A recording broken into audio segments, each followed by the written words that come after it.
mo kí gbogbo èèyàn lólùfẹ́ Adé ọmọ Adé ẹ jọ̀ọ́ mo ń bẹ̀ wá gbogbo ẹ̀yin tẹ́ ń wò mí mo fi Ọlọ́run bẹ̀ wá mo fi ìkúnlẹ̀ abiyamọ bẹ̀ wá ẹ jẹ́ ká dáríjì Ẹniọlá Àjàó ó ti bẹ̀bẹ̀ ó dẹ̀ tún sì ń bẹ̀bẹ̀ ó ní òun mọ̀ pé nǹkan tóun ṣe àṣìṣe ńlá gbáà ni ṣùgbọ́n kì í ṣe pé ó fojú di gbogbo ẹ̀yin obìnrin kò dẹ̀ kó yẹ̀yin obìnrin kéré nínú ìwòye ẹ̀ ó pò pé kóun má di kóun ṣe nǹkan tó máa polongo sinimá yẹn ló jẹ́ kó gbé award yẹn fún Bobrisky according to explanation tó ṣe ṣùgbọ́n tí wọ́n gbàgbé pé méjì lòkìkí òkìkí dáadáa wà òkìkí àìdá wà ní òkìkí àìdá òun ló ń ṣẹlẹ̀ lójú tí ẹni pé kí lòun lè ṣe tó máa pa àwọn èèyàn lẹ́rìn ká fọ́ni sáwọn èèyàn táwọn èèyàn wò pé irú kíta ló jẹ́ kó gbé award fún Bobrisky being a controversial person kò á mọ̀ pé ó máa padà dá nǹkan tó dà yìí ẹ jọ̀ọ́ à ń bẹ̀ yín ni ó mọ̀ pé òun jẹ̀bi ó dẹ̀ nú à ṣe àtúnṣe ẹ jọ̀ọ́ tí àjàkáyé bá ti dé sinimá ẹ bá wa wò ẹ jọ̀ọ́ à bẹ̀ yín ni ṣùgbọ́n ọ̀rọ̀ mi tó wá fẹ́ lọ sọ́dọ̀ àwọn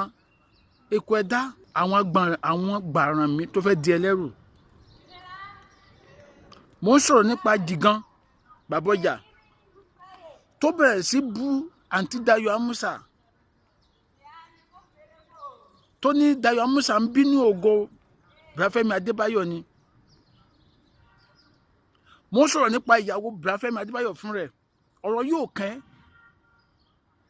o kì í ṣe onítíátà ìyàwó Bùráfẹ́mi Adébáyọ̀ o kì í ṣe onítíátà fi ọ̀rọ̀ yìí sílẹ̀ fún àwọn onítíátà kò sílẹ̀ tó kẹ́ Bùráfẹ́mi àti Dayọ̀ sọ̀rọ̀ pẹ̀lú Ẹniọlá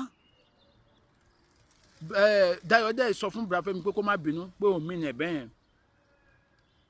Bùráfẹ́mi dẹ̀ ní kí Dayọ̀ ṣe another video kó fi clear orúkọ Dayọ̀ dẹ̀ ní kò sí problem ṣùgbọ́n yìí tẹ́ wá ń jáde tẹ́ ń bú Dayọ̀ fún Bùráfẹ́mi ẹ̀ ṣe bẹ́ẹ̀ ni pé nífẹ̀ẹ́ Bùráfẹ́mi nìyẹn ẹ̀ dẹ̀ ń pẹ́ yín gan ni ọ̀tá ẹ̀ ẹ̀ ṣe bẹ́ẹ̀ ni pé nífẹ̀ẹ́ Ẹniọlá Àjàó ẹ̀ mọ̀ pé yín lọ̀tá ẹ̀ torí gbogbo àwọn olóyè èèyàn ló condemn ìwà yẹn tẹ́yìn bá wá jáde tẹ́ ní ìwà yẹn dáa ẹ fẹ́ káwọn èèyàn kọ ẹ̀yìn sí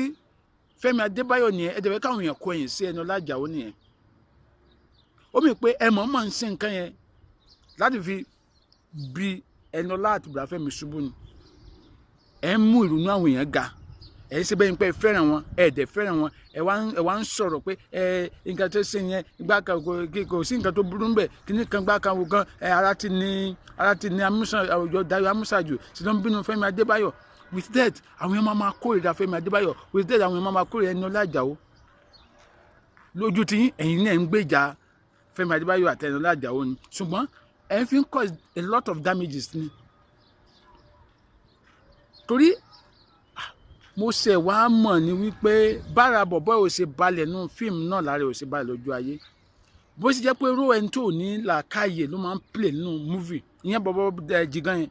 mo ṣe mọ̀ òun náà ló máa ń play òun dà pé bó ṣe rí lójú ayé náà nìyẹn because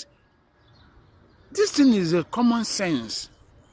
kò sí èèyàn tí ò condemn ìwà yẹn even Portable Tanari ò kí balẹ̀ gan ó tún condemn ẹ̀ ó tún kọ orin ó tún release orin fún ìwọ wá jáde onídàyọ̀ ń bínú Fẹ́mi Adébáyọ̀ ní bínú fún kíni bójú ẹ̀ ìgbésẹ̀ Fẹ́mi Adébáyọ̀ náà kọ́ wùwà ọmọdé tó náà ní Dayọ̀ ń bí fún ni irú bífìn wo ni ẹ̀ sọ̀rọ̀ ìyàwó ẹ̀ ló yẹ kó máa tẹ̀lé tó pé ìyàwó ẹ̀ kọ́ jáde ní Dayọ̀ ń bí fẹ́ ni ìwọ náà tún wá ń gẹ̀ẹ́sì obìnrin Bùráfẹ́mi òun náà ń tẹ́lẹ̀ ọ̀rọ̀ ìyàwó ẹ̀ onídàyọ̀ ń bí fẹ́ ni torí pé ó ṣe tọ̀rọ̀ kánídàyọ̀ ṣe tọ̀rọ̀ ẹ̀ mọ nǹkan èbú táwọn èèyàn bá ti bú ohun tíátà tó bá kó gbogbo àpapọ̀ tá a rò pé bákan náà gbogbo wa ṣe ń ṣe dáadáa ni. so ẹ̀yin tí ẹ̀ ń bú Dayọ̀ Amusa nítorí ọ̀rọ̀ yìí tẹ́ bá ti lè yanjú ọ̀rọ̀ ẹ má dá sí please.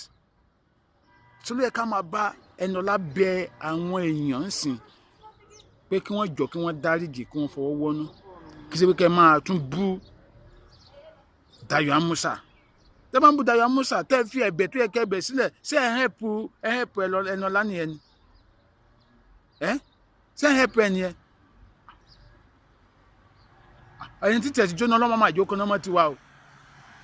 Ọmọ yìí ta properties ẹ̀ láti ṣe movie ni ó dẹ̀ ń bẹ̀bẹ̀ òun gangan tó ṣe mistake ó ti sọ́bà ó dẹ̀ ń bẹ̀bẹ̀ ẹ̀yin gbàràn mí ẹ̀yin rúná sí jígan sọ̀rọ̀ rẹ̀ gbogbo nǹkan kọ́ lèyàn kàn ń sọ̀rọ̀ gbàgbàgbàgbàgbàgbàgbàgbàgbàgbà ẹ̀yin ní kọ́kọ́ lẹ́ni tíátà náà àjọ níní ṣe má bàjẹ́ fáwọn tó kù. Àwọn tó ní làákàyè gidi wọ́n ti sọ̀rọ̀ lórí ọ̀rọ̀ yìí wọ́n dẹ̀ condemn ìwà yẹn ṣé ìwọ gbọ́n tó gbogbo àwa táwọn condemn ìwà yẹn pé kò dání. Ọmọ tó ṣe nǹkan yìí gan òun gan mọ̀ pé nǹkan tóun ṣe ò dáa ó dẹ̀ sọ pé lóòótọ́ òun mọ̀ pé nǹkan tóun ṣe kò dáa. So please Ìjẹ̀bú ń tiẹ̀ ó náà ń fi ṣàwàdà ń sọ pé Dayọ̀ mọ́ ẹ̀kọ́ àwọ̀dù yẹn dùn ẹ̀ nígbà kan òkè ẹni tó tẹ̀ wá worst jù ní Láìdé Bákàrè tí wọ́n fi ṣe SSA to the governor of one state on culture tóun ní àwọn kan sunkún award kiri ni àwọn sunkún award rí ẹni tó fi ṣe SSA ni ẹ̀ on culture wo nìyẹn mọ̀ báyìí ṣé culture nìyẹn promote bó tó bá mọ̀ tó mọ̀ culture á mọ̀ pé nǹkan tí ó ṣẹlẹ̀ yẹn nǹkan tó lè damage culture wa ni. But ìgbà tó yẹ pé gbogbo yín náà wọ́n ń gbéṣẹ́ tailor fún carpenter wọ́n ń gbéṣẹ́ carpenter fún teacher ní Nàìjíríà ni. So nǹkan tó fà á nìyẹn bọ́ ẹ jọ ẹ jẹ́ ká lọ wo sinimá Àjàkáyé tó bá ti jáde sinimá abẹ́yìn ni ẹ bá wo. I still remember my humble self. This is Ade Omade. Please don't forget to subscribe to my YouTube channel, Ade Omade TV, and to follow this page. Bye.